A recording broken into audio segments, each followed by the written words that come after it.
Shalom, shalom mtu wa Mungu unayenisikiliza. Na kusalimu kwa jina la Bwana wetu Yesu Kristo. Na pia mtu wa Mungu, napenda sana kuchukua nafasi hii ya kukukaribisha tena kwenye maombi yetu ya siku ya leo. Kama ambavyo unafahamu, bado tupo kwenye mwezi wa kugeukia adui zako. Hivyo mtu wa Mungu, ninaomba ujiandae na ujiweke tayari kwa ajili ya kuomba maombi haya siku ya leo pamoja nasi. Mtu wa Mungu, tulikuwa na maombi haya ya kugeukia adui zako sehemu ya kwanza, na tukaomba maombi haya ya kugeukia adui zako sehemu ya pili, na siku ya leo tunaendelea na maombi ya kugeukia adui zako sehemu ya tatu. Kama ukupata nafasi ya kuweza kuomba na kusikiliza maombi ya kugeukia adui zako sehemu ya kwanza na sehemu ya pili, ninaomba nikusisitize uweze kurudi na uweze kuomba tena. Watu wengi walioweza kuomba maombi haya, mtu wa Mungu, wametutumia shuhuda nyingi namna ambavyo Mungu amewasaidia maisha yao. Na wewe mtu wa Mungu, utakapoomba maombi haya, Mungu atakusaidia na Mungu ataponya maisha yako kwa jina la Yesu.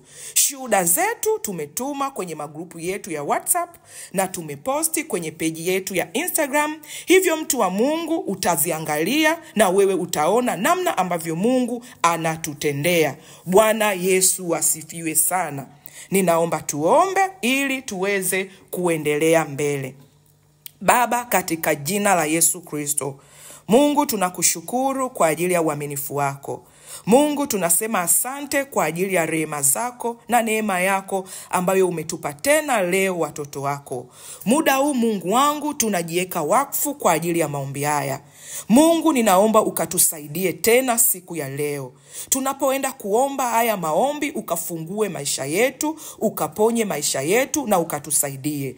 Lakini zaidi ya yote Mungu wangu, ninaomba ukatufundishe watoto wako neno lako, neno la wakati, neno litakaloponya maisha yetu, neno litakaloleta badiliko la kudumu kwenye maisha yetu na nyumba zetu kwa jina la Yesu Kristo.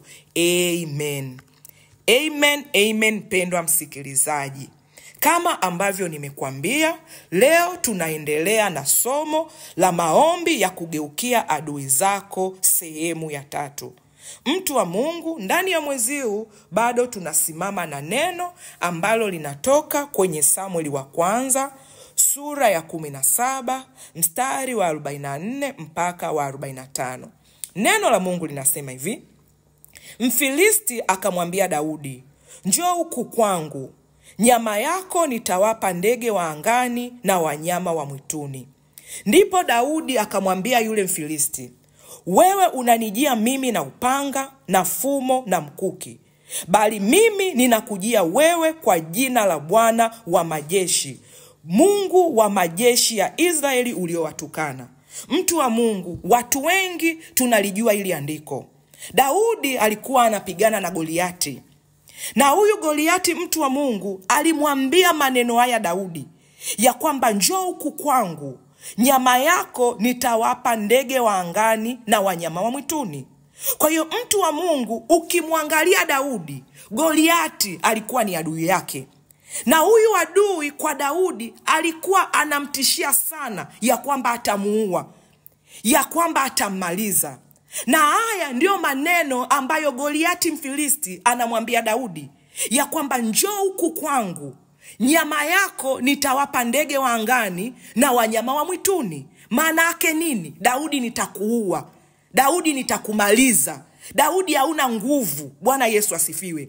Lakini mtu wa Mungu, unamuona Daudi anamgeukia huyu adui yake, huyu adui Goliati, na Daudi anamwambia, mimi leo nitakushinda na nitapata ushindi, na ni Mungu wangu ndio atakaye nishindia. Bwana Yesu asifiwe. Neno la Mungu linasema hivi: ndipo Daudi akamwambia yule Mfilisti, wewe unanijia mimi na upanga na fumo na mkuki, bali mimi ninakujia wewe kwa jina la Bwana wa majeshi, Mungu wa majeshi ya Israeli uliowatukana. Mtu wa Mungu, unamuona Daudi akimbii anamgeukia Goliati. Japo Goliati alikuwa na upanga, alikuwa na fumo, alikuwa na mkuki, alikuwa na nguvu zote za kumfanya Daudi akimbie, lakini mtu wa Mungu Daudi hakukimbia. Na sisi mtu wa Mungu ndicho tunachokifanya ndani ya mwezi huu. Yale matatizo yetu yote tuliyoyakimbia, yule adui aliyetusumbua kwenye nyumba zetu wakati wote, tunamgeukia. Bwana Yesu asifiwe. Na hatumgeukii wenyewe, tunamgeukia na jina la Bwana wa majeshi. Mungu wetu tunayemwamini, huyu ndiye atatupa ushindi, mtu wa Mungu. Ndugu msikilizaji, mwezi huu kushinda ni lazima. Adui anataka au hataki, kushinda ni lazima. Bwana Yesu asifiwe. Somo lililopita, mtu wa Mungu, nilikufundisha kwa habari ya kwamba Mungu anasema usiogope, uwe hodari, uwe na moyo mkuu. Kwa hiyo mtu wa Mungu, ninakukumbusha neno hili, usiogope. Haijalishi shida yako imekutishia miaka mingapi, haijalishi tatizo lako limekaa miaka mingapi, haijalishi aibu yako imekula moyo wako kwa namna gani, haijalishi mtu wa Mungu una maumivu au una vidonda moyoni mwako kwa kiasi gani. Neno ambalo ninalolijua siku ya leo, geukia hilo tatizo ulilo nalo. Kupata ushindi ni lazima. Unachotakiwa kufanya, geuka, mtu wa Mungu. Tunamgeukia adui wetu kwenye maisha yetu kwa jina la Yesu Kristo. Ngoja mtu wa Mungu tuendelee mbele. Dada Krista, naomba nisomee Kutoka 2 mstari wa 15. Kutoka 2 mstari wa 15. Basi Farao alipopata habari, akataka kumuua Musa. Lakini Musa akakimbia mbele ya Farao, akakaa katika nchi ya Midiani, akaketi karibu na kisima. Bwana Yesu asifiwe. Amen. Mtu wa Mungu, ukisoma hili andiko, neno la Mungu linasema, basi Farao alipopata habari, akataka kumuua Musa. Lakini Musa akakimbia mbele ya Farao, akakaa katika nchi ya Midian, akaketi karibu na kisima. Mtu wa Mungu, wasomaji wengi wa Biblia wanajua Farao alikuwa ni mfalme, na Farao alitangaza kumuua Musa. Neno la Mungu linatuweka wazi, Musa alipopata habari akakimbia. Bwana Yesu asifiwe. Amen. Kwa nini Musa alikimbia? Hakutaka kuuawa. Kwa nini Musa alikimbia? Alikuwa anaokoa maisha yake. Bwana Yesu asifiwe. Amen. Mtu wa Mungu, nimetoka kukuonyesha Goliati alipokuja mbele ya Daudi, alimwambia Daudi anataka kumuua. Anataka kuchukua nyama yake ambao ni mwili wake, awape ndege wa angani na wanyama wa mwituni. Maana yake anamuonyesha Daudi nini? Hauna maisha. Daudi, nimekuua. Bwana Yesu asifiwe. Amen. Ukisoma kwenye Kutoka 2:15, unamuona huyu adui Farao kwa Musa, anataka kumuua Musa, na Musa anakimbia. Bwana Yesu asifiwe. Amen. Maana yake nini, mtu wa Mungu? Adui yeyote kwenye maisha yako, lengo lake ni kutaka kukuua. Lengo lake ni kutaka kukumaliza. Haijalishi adui huyu, mtu wa Mungu, amekaa upande gani wa maisha yako. Kama ni upande wa uchumi, anataka kuua uchumi wako. Anataka upate hasara kwenye maisha yako. Anataka uwe maskini maisha yako yote na ufe kwenye umaskini. Kama huyu adui, mtu wa Mungu, amekaa kwenye upande wa afya, nia yake ni hiyo hiyo, kutaka kukuua. Kama huyu adui, mtu wa Mungu, amekaa upande wa ndoa na mahusiano, lengo lake ni hilo hilo, kutaka kukuua. Neno la Mungu linasema, ili Daudi aweze kuishi maisha ya amani, alimgeukia Goliati. Alimgeukia Daudi, alimgeukia adui. Bwana Yesu asifiwe. Amen. Na unaona Mungu anamshindia Daudi.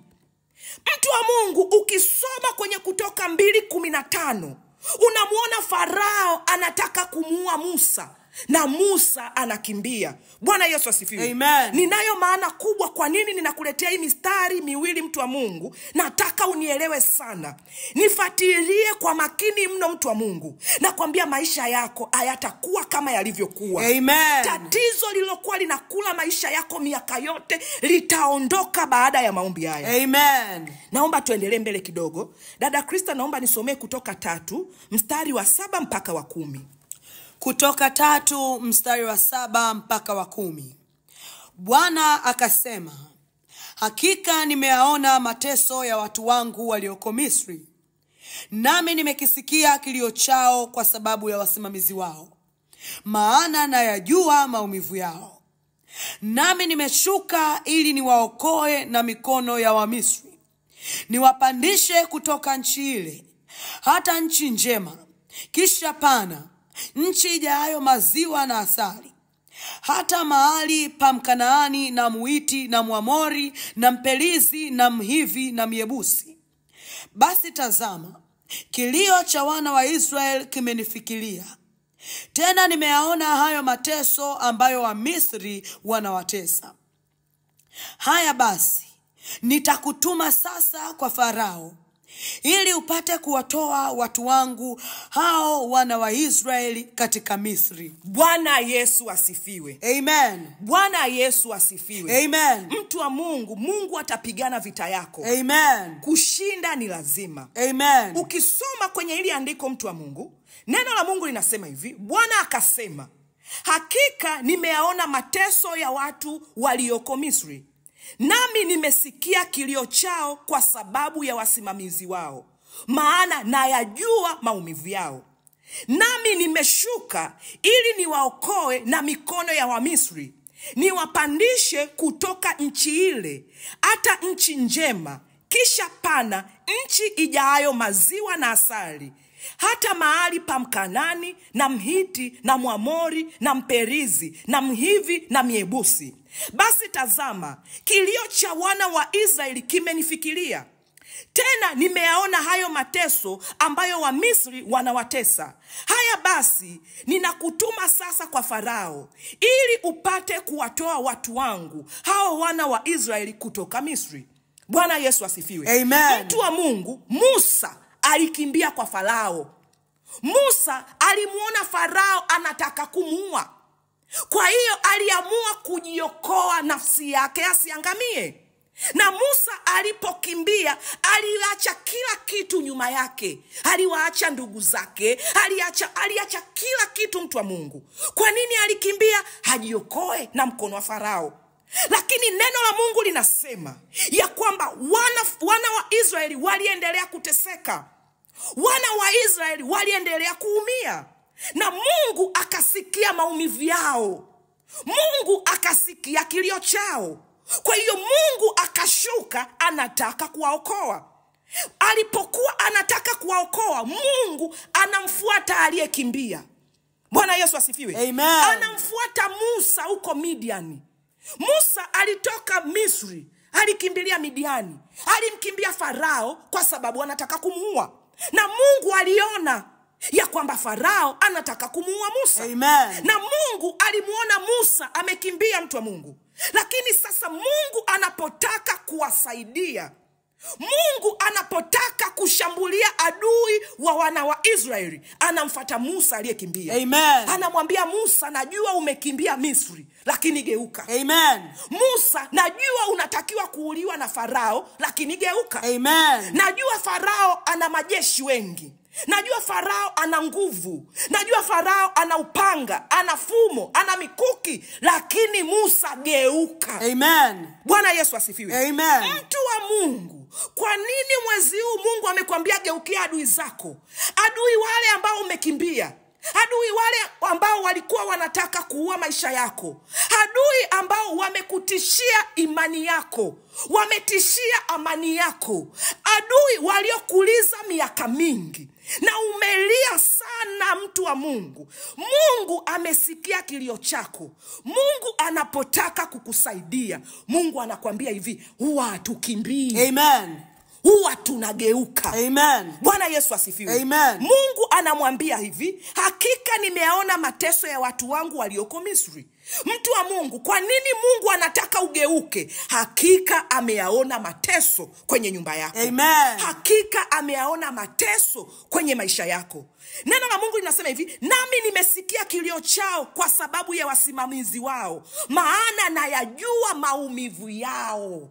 Mtu wa Mungu, unamwona Mungu amenyamaza muda mrefu. Sio kwamba hajui maumivu yako, anayajua.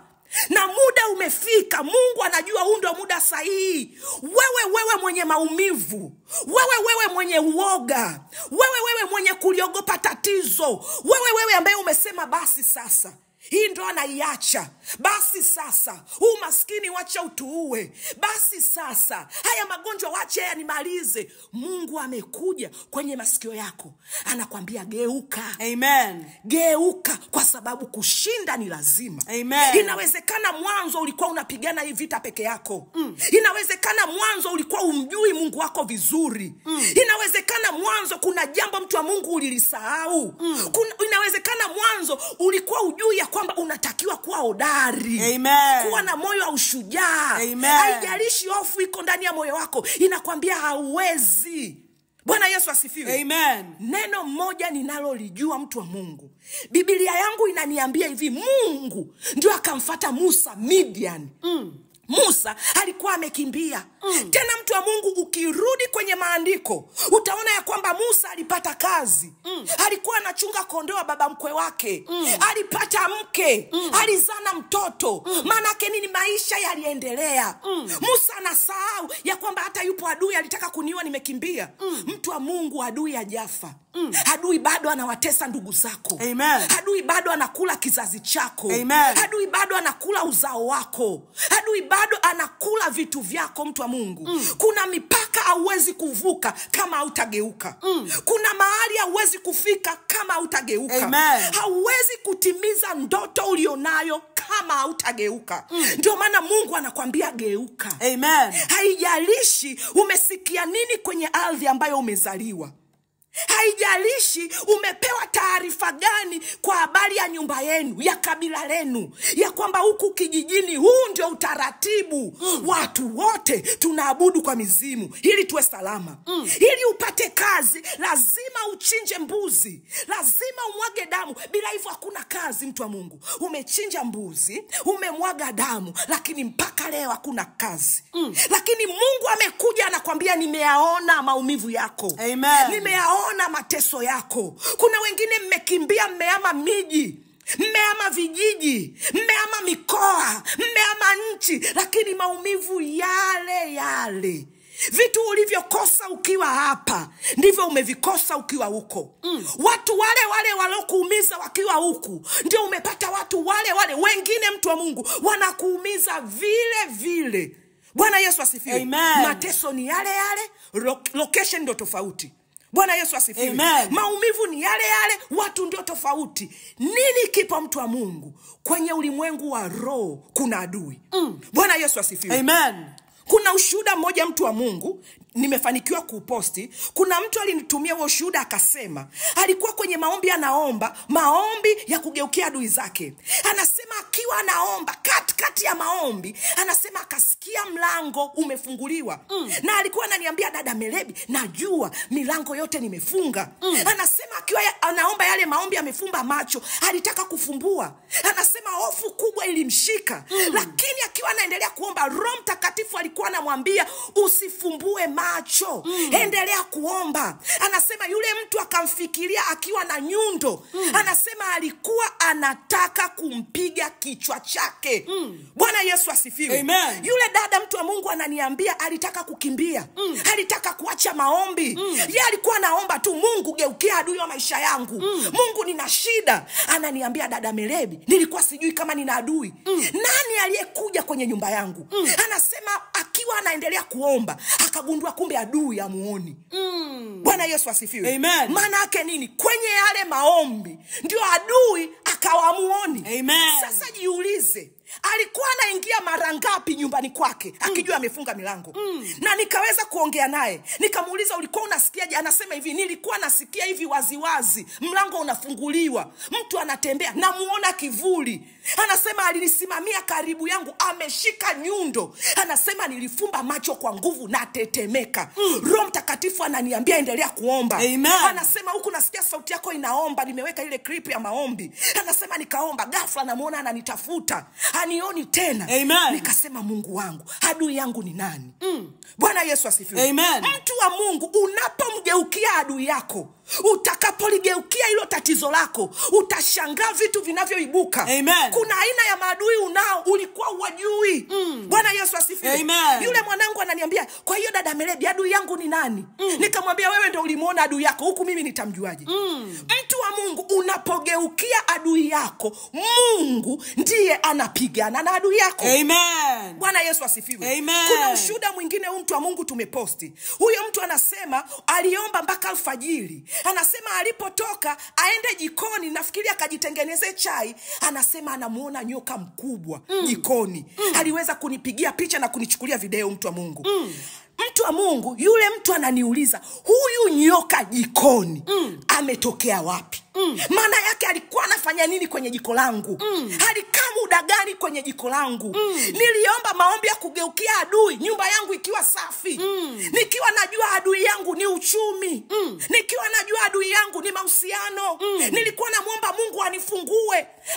Anasema amina. Nikasema niende jikoni, nyoka huyu. Tena anasema amejivilingisha, nusu alikuwa mkanyage. Lakini anasema anamwangalia, alikuwa na nguvu. Akamuua, akamchoma moto. Amen. Mtu wa Mungu unayenisikiliza, wewe omba maombi haya. Amen. Geukia adui yako.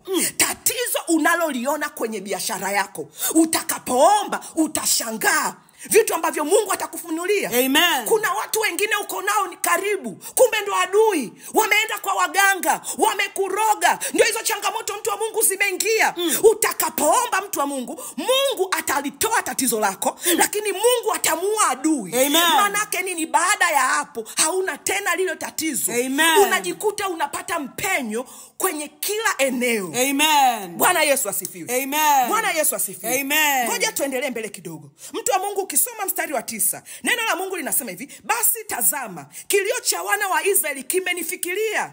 Tena nimeyaona hayo mateso ambayo Wamisri wanawatesa. Mtu wa Mungu, kilio chako kimefika mbele za Mungu. Amen. Tena ameyaona hayo mateso ambayo adui wanakutesa. Kwa hiyo kama umekimbia, rudi, mtu wa Mungu. Amen. Musa alikimbia, lakini adui alikuwepo. Ili atoke, ili afanikiwe, ili atawale, ili akae kwenye nafasi ambayo Mungu amemwekea Musa tangu anazaliwa, ni lazima arudi. Amen. Apigane na adui. Amen. Ndio aweze kuendelea mbele. Bwana Yesu asifiwe. Amen. Dada Krista, naomba nisomee Wafalme wa Pili sura ya 7 mstari wa 3 mpaka wa 8. Wafalme wa Pili sura ya 7 mstari wa 3 mpaka wa 8. Basi walikuwapo watu 4 wenye ukoma penye lango la mji. Wakasemezana, mbona tunakaa hapa hata tufe? Tukisema tutaingia mjini mna njaa, nasi tutakufa humo. Nasi tukikaa hapa tutakufa vile vile. Haya, twende tukaliendee jeshi la Washami. Wakituhifadhi hai tutaishi, wakituua tutakufa tu. Basi wakaondoka kabla ya mapambazuko, ili waende mpaka kituo cha Washami. Na walipofika mwanzo wa kimo cha Washami, kumbe hapana mtu. Kwa maana Bwana alikuwa amewasikizisha Washami kishindo cha miendo ya magari na kishindo cha farasi, kama kishindo cha jeshi kubwa. Wakaambiana, tazama, mfalme wa Israeli amewaajiri wafalme wa Wahiti na wafalme wa Misri waje wapigane nasi. Kwa hiyo wakaondoka, wakakimbia kungali giza bado. Wakaziacha hema zao na farasi zao na punda zao na kimo chao vile vile kama kilivyokuwa. Wakakimbia wapate kujiponya nafsi zao. Basi wale wenye ukoma walipofika mwisho wa kituo, waliingia katika hema moja, wakala na kunywa, wakachukua fedha na dhahabu na mavazi, wakaenda wakavificha. Wakarudi wakaingia katika hema ya pili, vile vile wakachukua vitu, wakaenda wakavificha. Bwana Yesu asifiwe. Amen. Mtu wa Mungu, ukisoma hili andiko, neno la Mungu linasema, basi walikuwapo watu 4 wenye ukoma penye lango la mji, wakasemezana, mbona tunakaa hapa hata tufe? Tukisema tutaingia mjini mna njaa, nasi tutakufa humo. Nasi tukikaa hapa tutakufa vile vile. Haya, twende tukaliendee jeshi la Washami. Wakituhifadhi hai tutaishi, wakituua tutakufa tu. Mtu wa Mungu, ukisoma hili andiko, unawaona wakoma 4. Na hawa wakoma 4 walikuwa wamekaa kwenye lango la mji. Lakini unaona wana tatizo, wana changamoto inawasumbua. Mtu wa Mungu, wakoma wana adui. Na adui yao mkubwa, mtu wa Mungu, ni njaa. Na ile njaa ambayo inawasumbua wakoma, inawapa taarifa ya kwamba watakufa. Bwana Yesu asifiwe. Amen. Ya kwamba watauawa. Njaa inawaambia tutakumaliza. Bwana Yesu asifiwe. Amen. Kwa hiyo unawaona wakoma wanajadili tatizo lao. Wanasema sasa inabidi tutoke, twende tuliendee jeshi la Washami. Maana tukibaki hapa tunakufa. Tukisema twende mjini kuna njaa. Bwana Yesu asifiwe. Amen. Kwa hiyo kwenye mji wa wakoma kuna njaa. Na walikuwa wamekaa kwenye lango la mji kwa sababu wana changamoto ya ukoma. Kwa hiyo mtu wa Mungu, changamoto ya kwanza, wana ukoma, wametengwa. Bwana Yesu asifiwe. Amen. Wapo kwenye lango la mji. Na kwenye lango la mji hakuna anayewafikia kwa sababu mjini kuna tatizo. Mjini kaingia adui. Adui wa mji ni njaa. Bwana Yesu asifiwe. Amen. Lakini kuna kambi ya Washami.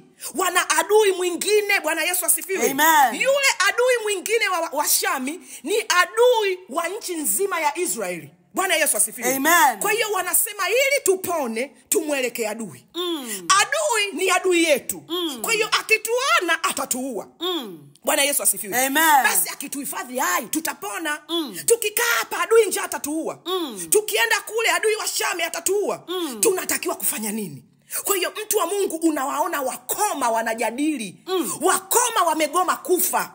Wakoma wamegoma kukata tamaa. Amen. Wakoma wanatafuta ufumbuzi wao. Mtu wa Mungu wanaamua kugeuka.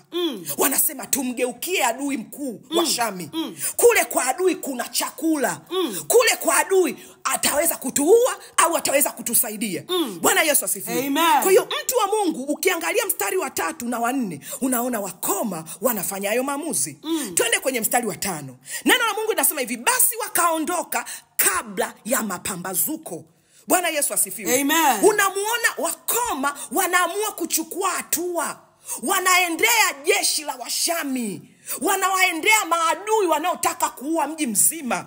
Bwana Yesu asifiwe. Amen. Wanasema hivi, ili waende mpaka kituo cha Washami. Na walipofika mwanzo wa kimo cha Washami, kumbe hapana mtu.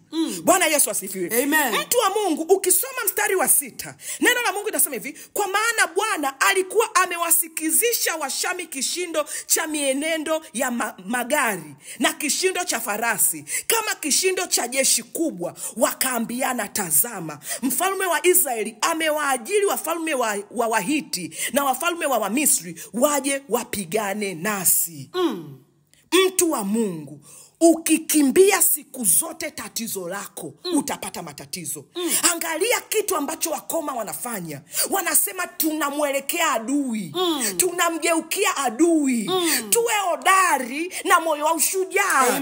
Kama tutakufa na tufe. Amen. Lakini tunamgeukia adui. Amen. Mtu wa Mungu, nimekwambia unapogeuka, Mungu Bwana wa majeshi ndiyo anapigana vita vyako. Amen. Mtu wa Mungu, hawa wakoma walikuwa na udhaifu. Hawa wakoma walikuwa ni wanyonge.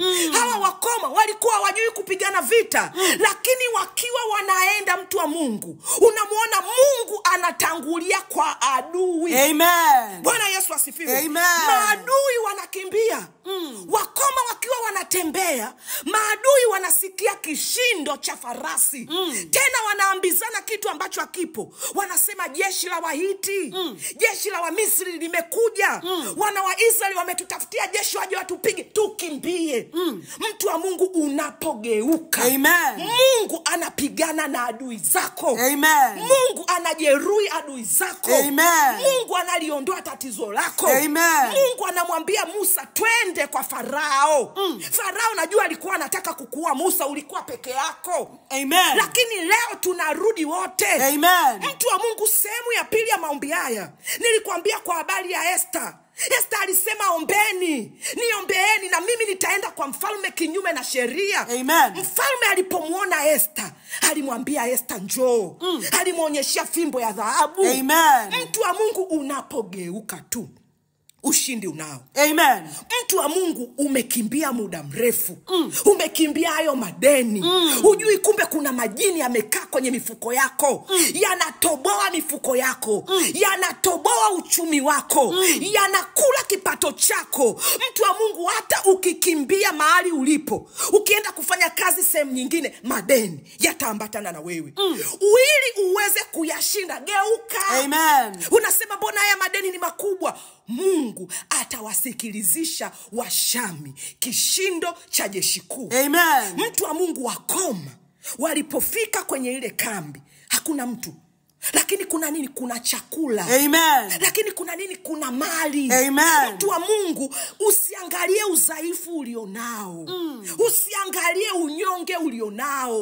Usisikilize maneno ya adui aliyokuambia. Adui alikwambia maneno hayo ili akunyongonyeze. Adui alikwambia maneno hayo ili ukimbie.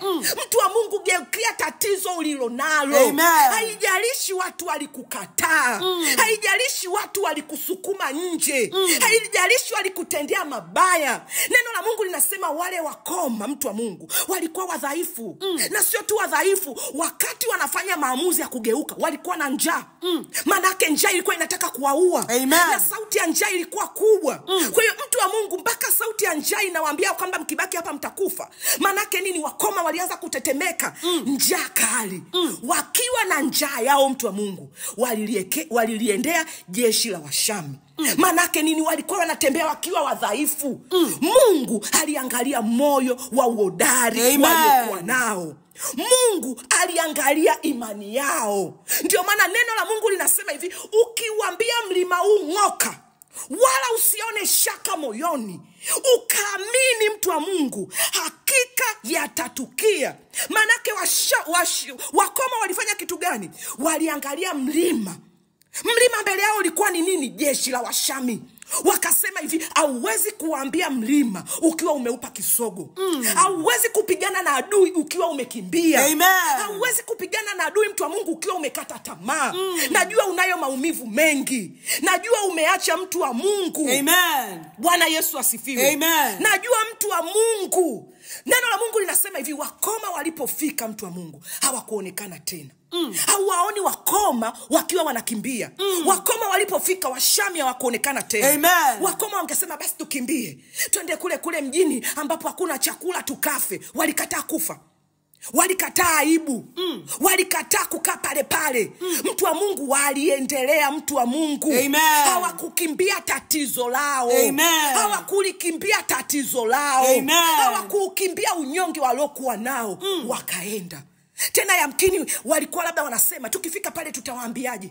Tutawaambia tunaomba chakula au tutawaambia tunaomba mtusamee? Hawakuwaza. Walisema twende kwa adui, twende. Amen. Walipofanya hayo maamuzi, Mungu aliwatangulia. Mungu alisikilizisha kishindo kwenye kambi ya Washami. Amen. Kile kishindo kilikuwa kikuu. Jiulize, wale Washami walikuwa ni wengi kiasi gani?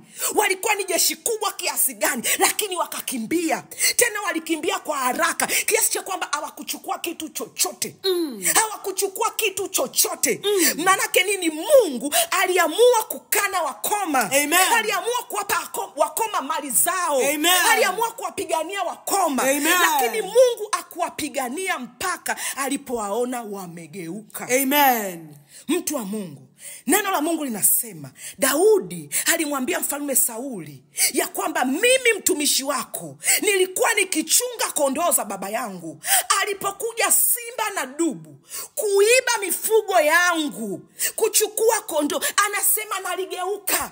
Ndipo nilipogeuka nikamnyang'anya simba au dubu kondoo mdomoni mwake. Amen. Anasema alafu nikampiga, nikamuua. Amen. Aliupata wapi huo ujasiri? Mungu alikuwa pamoja na Daudi. Lakini umuoni Mungu akimsaidia Daudi kabla Daudi hajageuka. Unamuona Mungu akiwasaidia Washami walipogeuka. Amen. Maana yake nini? Wakoma wasingeenda, wangekufa. Na chakula kipo kwenye kambi ya Washami. Wakoma wasingeenda, wangekufa pale maskini. Wangekufa na hasara. Wangekufa na aibu. Lakini kumbe kwenye kambi ya adui kuna chakula. Bwana Yesu asifiwe. Amen. Mtu wa Mungu unayenisikiliza, ukitaka kufa umeamua, Mungu amekupa neema ya kusikia sauti yangu usiku wa leo. Mungu anataka kukusaidia. Amen. Adui yako ni nani? Teso lako ni lipi?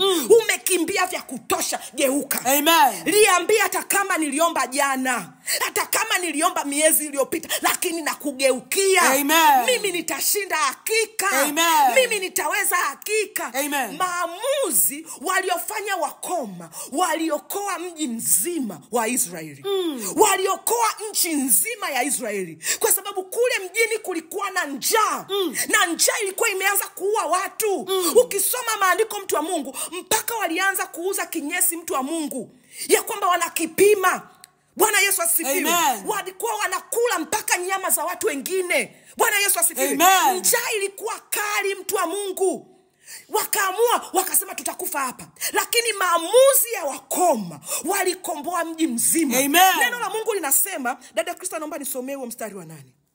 Basi wale wenye ukoma walipofika mwisho wa kituo, waliingia katika hema moja, wakala na kunywa, wakachukua fedha na dhahabu na mavazi, wakaenda wakavificha. Wakarudi wakaingia katika hema ya pili, vile vile wakachukua vitu, wakaenda wakavificha. Bwana Yesu asifiwe. Amen. Neno la Mungu linasema wakoma wakala, wakanywa, wakamshinda adui yao njaa. Amen. Bwana Yesu asifiwe. Amen. Wakachukua na mali, wakazificha, wakaenda kwenye hema jingine, wakafanya hivyo hivyo. Mtu wa Mungu, ukiendelea mbele, unaona waliporidhika wakatuma taarifa kwenda kwenye jeshi la Waisraeli ya kwamba kuna chakula. Amen. Wakaja wakala, mji mzima ukafurahi. Amen. Mji mzima ukapona. Maana yake nini, mtu wa Mungu? Ukimgeukia adui, nyumba yako nzima inapona. Amen. Familia yako nzima inafunguliwa. Amen. Ukoo wako wote unatoka. Amen. Mtu wa Mungu, laana zote za ukoo wenu zinavunjwa. Amen. Laana kwenye nyumba zenu zinavunjwa. Amen. Laana kwenye malango yenu yanavunjwa. Amen. Yeyote aliyewaloga akafunga familia nzima, ule uchawi wote, mtu wa Mungu, utatoka. Amen. Bwana Yesu asifiwe. Amen. Tangu nimeona adui anapogeukiwa, tangu tulipoanza sehemu ya kwanza kwa Daudi, unaona familia nzima ya Daudi inaokolewa. Unaona jeshi lote la wana wa Israeli linaokolewa. Amen. Unaona ndugu wote wa Daudi wanaokolewa. Unamuona Sauli mfalme anafurahi. Kwa hiyo adui anapogeukiwa, ushindi unakuwa kwenye familia. Amen. Nilikupeleka, mtu wa Mungu, sehemu ya pili, nikakwambia kwa habari ya Esther. Unaona Wayahudi wote wanaokolewa. Amen. Mtu wa Mungu, nimekuonyesha kwa habari ya Musa leo. Unamuona Mungu anamwambia Musa, nimesikia kilio cha wana wa Israeli. Musa alikuwa ali. Musa alilizika Midian. Musa aliamua kuoa mke akae kule. Lakini unaona future nzima ya Musa ilifungwa, mtu wa Mungu. Ilikuwa ndogo, mtu wa Mungu. Mungu anapomwangalia Musa, anamuona Musa ni kuhani wa taifa. Anamuona Musa anawatoa vitukuu hadi vijukuu, mtu wa Mungu. Kuna mahali Mungu amewaandalia manono. Amen. Unapomgeukia adui, mtu wa Mungu, unafika mbali. Amen. Ndio maana Mungu amelileta hili neno mwezi huu. Mungu amekupa ulisikie, mtu wa Mungu. Amen. Mtu wa Mungu, umekaa kwenye mateso kwa miaka mingapi? Unamjua adui yako. Mtu wa Mungu, kuna wakati unaliangalia tatizo, unafikiri hilo ndo tatizo. Hicho ndicho kinachokuua. Hicho ndicho kinachokusumbua. Kumbe sio. Nyuma ya tatizo yuko amani. Nyuma ya tatizo yuko mtu mbaya ameandika waraka. Ameandika wote muuliwe. Tena ameandika mpaka wazee wafe na vitoto vichanga. Maana yake nini? Mtaendelea kupukutika kizazi na kizazi. Mtaendelea kuisha kizazi na kizazi. Wewe ukigeuka leo unakomboa familia yenu. Amen. Utamuona dada yako anaolewa. Amen. Utamuona kaka yako anaoa. Amen. Utamuona mama yako anakuwa na afya. Amen. Utamuona baba yako anastawi. Amen. Utaona familia yenu inastawi. Amen. Nasema mtavuka mipaka kwenye nyumba yenu. Amen. Nasema uchumi wenu utakuwa mkubwa. Amen. Laana zitaondoka. Amen. Aibu zitaondoka. Amen. Matatizo yataondoka. Amen. Ghafla mbaya zitaondoka. Amen. Uharibifu na uovu wa adui utaondoka. Amen. Ngoja tusome andiko moja, mtu wa Mungu, tukaombe. Dada Krista, naomba nisomee Isaya 42 mstari wa 22. Isaya 42 mstari wa 22. Lakini watu hawa ni watu walioibiwa na kutekwa. Wote wamenaswa katika mashimo, wamefichwa katika magereza. Wamekuwa mawindo wala hapana okoaye. Wamekuwa mateka wala hapana asemaye rudisha. Bwana Yesu asifiwe. Amen. Mtu wa Mungu, naomba ulisikilize ili andiko kwa makini. Kwa nini tunawageukia adui zetu? Kwa sababu Mungu ameona mateso. Mungu amewaona wanaokutesa na wewe haujui. Neno la Mungu linasema hivi, lakini watu hawa ni watu walioibiwa na kutekwa. Wote wamenaswa katika mashimo, wamefichwa katika magereza. Wamekuwa mawindo wala hapana aokoaye. Wamekuwa mateka wala hapana asemaye rudisha. Mtu wa Mungu, hakuna mtu atakayelia kwa habari ya tatizo lako.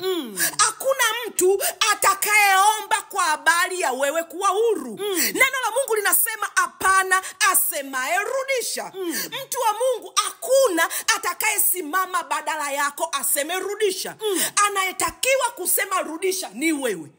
Ni wewe mtu wa Mungu unayenisikiliza. Amen. Ni wewe mtu wa Mungu unayenisikiliza. Amen. Ili uone maisha yako yanafanikiwa kwenye uchumi, kwenye mali, kwenye afya, kwenye mahusiano, kwenye kila eneo, mtu wa Mungu, lazima useme rudisha. Amen. Unasemaje rudisha? Kwa kumgeukia adui. Amen. Unasemaje rudisha? Kwa kumgeukia adui. Uwe hodari na moyo wa ushujaa, mtu wa Mungu. Usimame upigane vita hii. Amen. Kwa maana Bwana yuko pamoja na wewe. Amen. Angalia mlima ulionao ni mkubwa kiasi gani. Uambie rudisha. Amen. Uambie ng'oka hapa, nenda baharini. Amen. Toka mbele yangu. Toka kwenye maisha yetu. Amen. Mtu wa Mungu, angalia mageti mliofungiwa.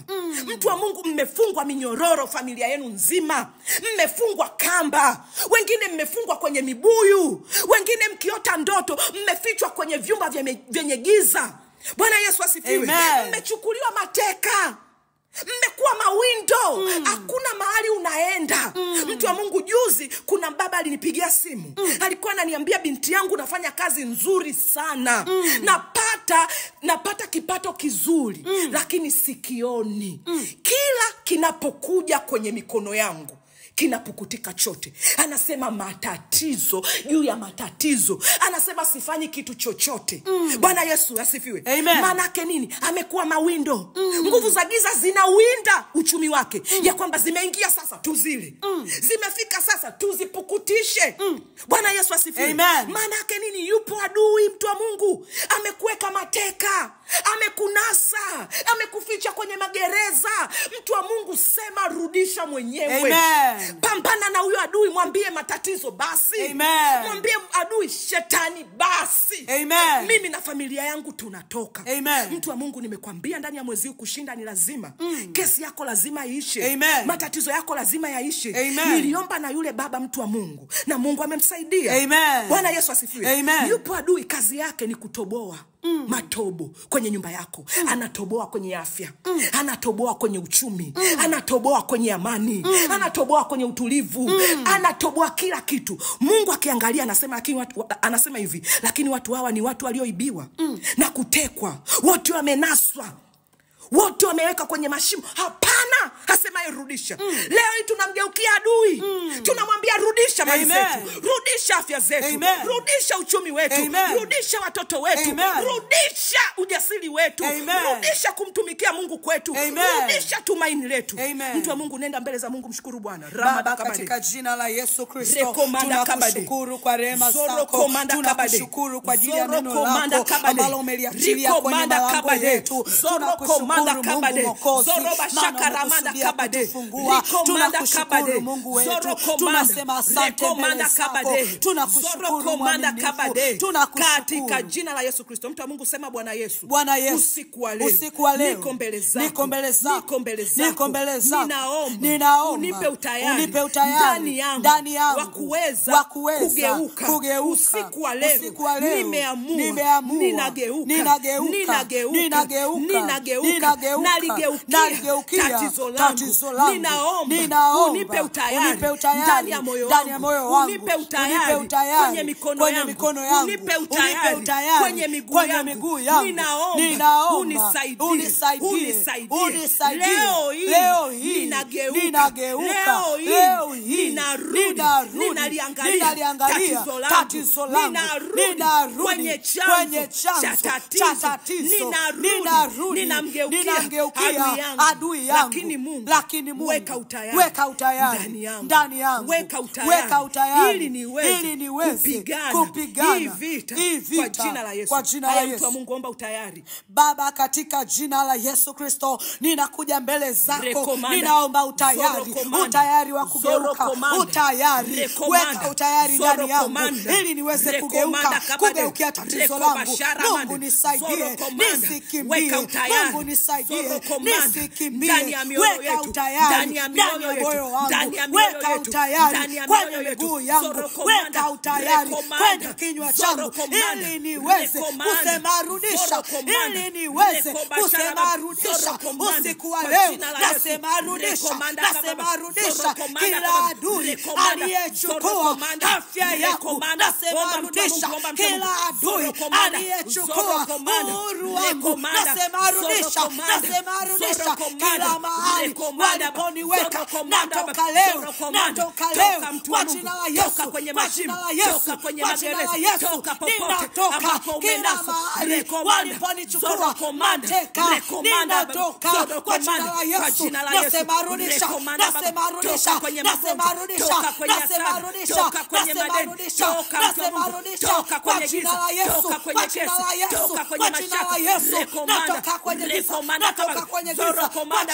Yesu. Baba mwema, Mungu mwaminifu, naomba utayari wa kugeuka, naomba utayari wa kugeuka. Weka utayari ndani yangu, weka utayari ndani yangu. Kila jambo linalozuia nisigeuke naliondoa kwa jina la Yesu, naliondoa kwa jina la Yesu, naliondoa kwa jina la Yesu, naliondoa kila jambo linalonitisha nisigeuke, kila jambo linalofanya nisigeuke naliondoa, kukata tamaa ninaondoa kwa jina la Yesu, kwa jina la Yesu, kwa jina la Yesu, kwa jina la Yesu.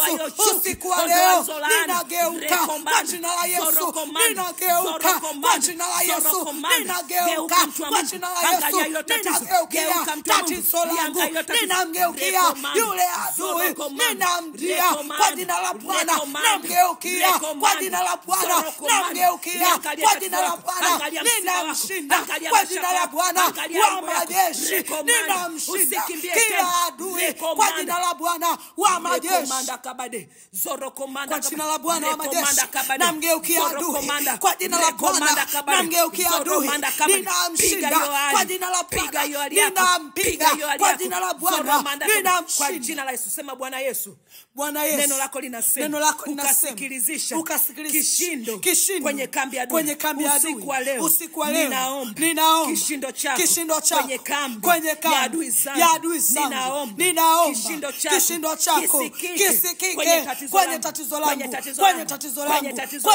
Baba, kwa jina la Yesu, nenda mbele za Mungu. Mtu wa Mungu, achia kishindo mbele za Mungu kwenye hilo tatizo lako. Baba, katika jina la Yesu, ninaachia kishindo ninaachia kishindo chako kwenye kambi ya adui, kwenye kambi ya adui, kwa jina la Yesu, kwa jina la Yesu, kwa jina la Yesu, kwa jina la Yesu. Kishindo chako, kishindo chenye adui zangu, ukasikilizishe tatizo langu, kila sauti, kishindo chako, kishindo cha ushindi, kishindo cha uharibifu, kishindo chako, kwa jina la Yesu, kwa jina la Yesu, kishindo chako, kishindo chako, kishindo kikuu, kwa jina la Yesu, kwa jina la Yesu, kishindo kile kitakachowakimbiza adui zangu, kwa jina la Yesu, kwa jina la Yesu, kwa jina la Yesu, kwa jina la Yesu, kwa jina la Yesu, kwa jina la Yesu, kwa jina la Yesu, kwa jina la Yesu, ninaachia kishindo kikuu kwenye kambi ya adui, ninaachia kishindo kikuu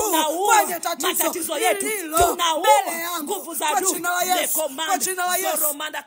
Baba, kwa jina la Yesu, ninaomba usikilizishe kishindo kwenye mateso yangu. Rekomanda kabade, ninaondoa mateso, ninaondoa mateso, ninaondoa uovu, ninaondoa hasara, ninaondoa aibu, ninaondoa dhambi, ninaondoa makosa. Kila adui mbele yangu, kila adui nyuma yangu, kila adui kwenye maisha yangu, sikia kishindo cha Bwana, sikia mkono wa Bwana, sikia mguu wa Bwana, sikia hatua za Bwana. Toka sasa kwa jina la Yesu, toka sasa kwa jina la Yesu, toka kwenye maisha yangu, toka kwenye maisha yangu, toka kwenye nyumba yangu, toka kwenye familia yangu, toka kwenye ardhi yangu. Ewe ardhi yangu, ewe ardhi yangu, sikia kishindo cha Bwana, sikia kishindo cha Bwana. Ewe madeni yangu, sikia kishindo cha Bwana, sikia kishindo cha Bwana. Ewe afya yangu, sikia kishindo cha Bwana, sikia kishindo cha Bwana. Ewe tatizo langu, ewe tatizo langu, sikia kishindo cha Bwana, sikia kishindo cha Bwana. Leo wewe adui unakufa mikononi mwangu, unaondoka mikononi mwangu, unaisha mikononi mwangu, maana Bwana amekuja, maana Bwana amekuja, amekuja kwenye malango yangu, amekuja kwenye nyumba yangu, amekuja kwenye familia yangu. Adui na kushinda kwa jina la Yesu, na kushinda kwa jina la Yesu, na kushinda kwa jina la Yesu. Bwana wa majeshi, Mungu wa Israeli ameingia kwenye mji wangu, ameingia kwenye mji wangu. Hakuna uchawi, hakuna uganga, hakuna makosa, hakuna uovu, hakuna dhambi. Kwa mamlaka ya jina la Yesu Kristo, kwa mamlaka ya jina la Yesu Kristo,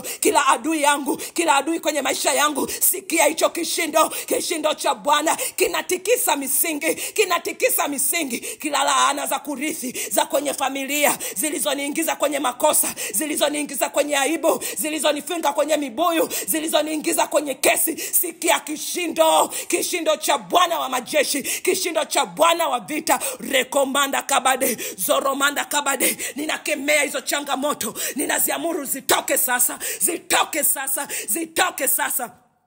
Mtu wa Mungu, shika tatizo lako. Baba, katika jina la Yesu Kristo, tunaleta haya matatizo mbele zako, tunamleta huyu adui mbele zako. Mungu, tumemgeukia na naamini ya kwamba uso wako umemgeukia, na leo ninatamka atumuogopi tena kwa jina la Yesu Kristo. Na leo ninatamka atumuogopi tena kwa jina la Yesu Kristo. Natamka adui toka mbele yangu, natamka madeni isha mbele yangu, natamka magonjwa toka mbele yangu, natamka vifungo katika mbele yangu, natamka kamba toka mbele yangu. Ninakata kila kamba, ninakata kila kamba, ninaondoa kila mikosi, ninaondoa kila matatizo, ninaondoa kila nguvu za giza, ninaondoa kila aibu, ninaondoa kila hasara, ninaondoa kila uonevu wa shetani kwenye maisha yangu kwa mamlaka ya jina la Yesu Kristo, kwa mamlaka ya jina la Yesu Kristo. Ninatamka uponyaji kwa mamlaka ya jina la Yesu Kristo, kwa mamlaka ya jina la Yesu Kristo. Ninapiga kila maneno ya laana, ninapiga kila maneno ya aibu, ninaondoa kila gundu kwenye maisha ya watoto wa Mungu, ninaondoa kila hasara kwa jina la Yesu Kristo, ninaondoa kila mikuki ya shetani, ninaondoa kila uchawi,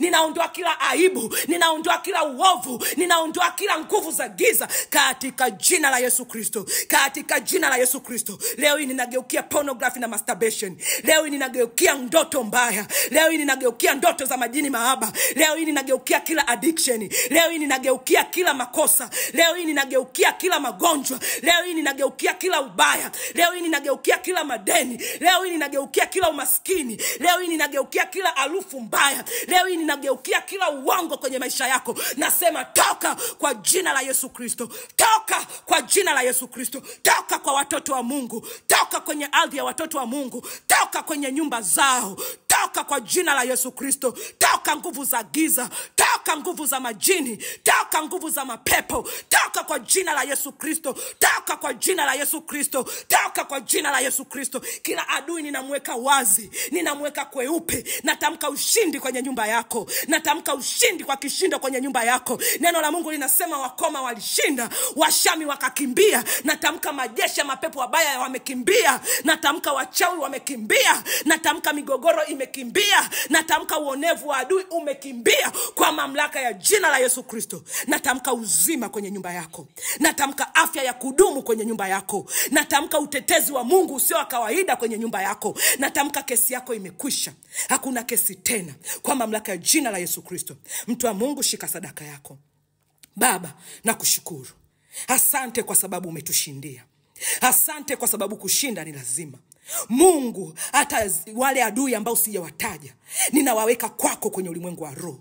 Natamka kuanzia leo watoto wako tutashinda na zaidi ya kushinda, kwa sababu tuko ndani ya damu yako, na ndani ya damu yako Yesu Kristo tunapata ushindi, na ndani ya damu yako Yesu Kristo tumeweka tumaini letu. Mungu, tunanyanyua sadaka zetu, zitakabali, zipokee Baba. Wasaidie watoto wako, kila anayetamkia hizi sadaka na kutamka tatizo lake, Mungu ameligeukia hilo tatizo, na leo ninatamka limeisha kwa jina la Yesu Kristo. Baba, pokea sadaka zetu, zitakabali mbele zako kwa jina la Yesu Kristo. Amen. Mtu wa Mungu, utatuma sadaka yako kwenye namba 0716052202, 0716052202. Na mtu wa Mungu, kama hujaokoka, fuatisha sala hii, sema: Bwana Yesu, futa jina langu kwenye kitabu cha hukumu, andika jina langu kwenye kitabu cha uzima, kwa jina la Yesu. Amen. Mtu wa Mungu, kwa kusema hayo maneno umeokoka. Utatutumia jina lako kwenye namba 0655108869. Lakini pia kama utakuwa na changamoto yoyote, utatupigia kwenye namba hizo hizo, na Mungu akubariki sana kwa jina la Yesu Kristo. Amen.